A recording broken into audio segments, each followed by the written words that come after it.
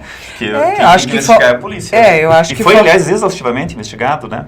Essa facada, eu sou da área da saúde, sou enfermeira, não vi uma gota de sangue.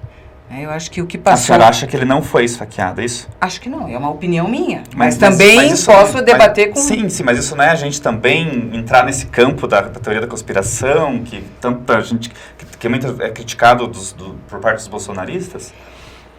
Desse fato? Não, é que eu digo assim, quando alguém do PT diz que não houve a facada, não é entrar no mesmo campo da teoria da conspiração que muitos bolsonaristas são acusados de entrarem em relação à vacina e tudo mais? Eu posso debater o assunto, né? Mesmo a questão da vacina, eu posso debater o assunto. É a minha opinião.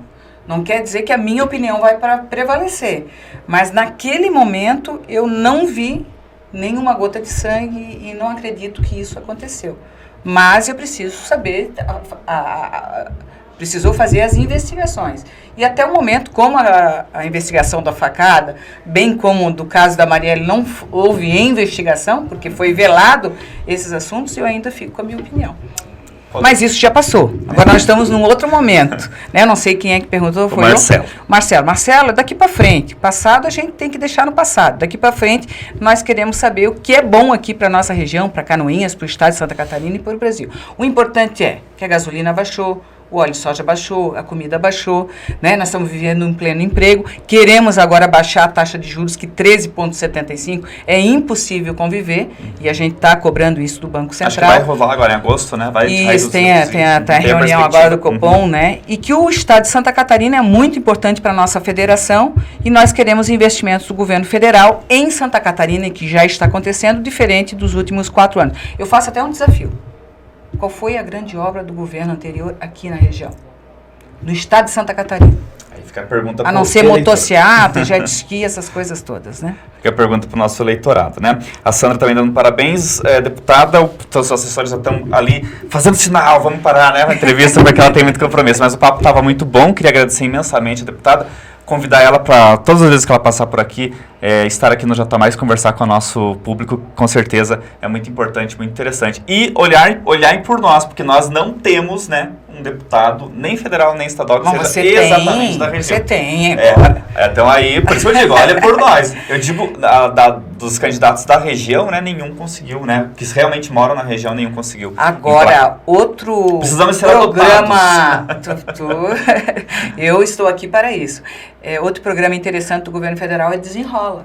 Sim, claro. Que vai proporcionar as pessoas tirarem o nome do Serasa. Já está proporcionando. Em Santa Catarina, inclusive, milhares de pessoas já tiraram o seu nome da lista do Serasa. Isso é muito bom. E lhe digo, deputada, se a senhora conseguir um médico perito para o INSS, acho que pelo menos a placa ali vai ter na frente do INSS com o seu nome, viu? Não precisa. Porque é uma demanda desde 2017, porque tem um porém aí que talvez a senhora desconheça, mas em 2017 a médica perita da cidade, do INSS de Canoinhas alegou estar com um problema de saúde e não poderia atender o público. Então ela foi para outra função e não se colocou ninguém no lugar dela. Então o nosso problema aqui já vem de antes da falta dos médicos peritos. Havia uma médica perita, mas ela não atendia os pacientes. Ela estava em outro setor porque ela alegava síndrome do pânico e tal. Mas 17, 18, 19, 20, 21, 22, 6 anos. 6 anos. Isso que eu falo, se vier agora... Vamos resolver um problema de 6 anos. Se vier agora, vai ser muito bem lembrado, com certeza. Por isso que a gente está numa reconstrução e união do Brasil. É importante que todo mundo, né, se dê a mão agora para melhorar a vida das pessoas. Exatamente. É importante a gente, né, entender que o Brasil, o país, a nossa cidade, a nossa região, a nossa população é o que tem que ser priorizado e não questões políticas, né? Isso. Gente, obrigado, deputada. Seja sempre convidada, né, a participar aqui do programa.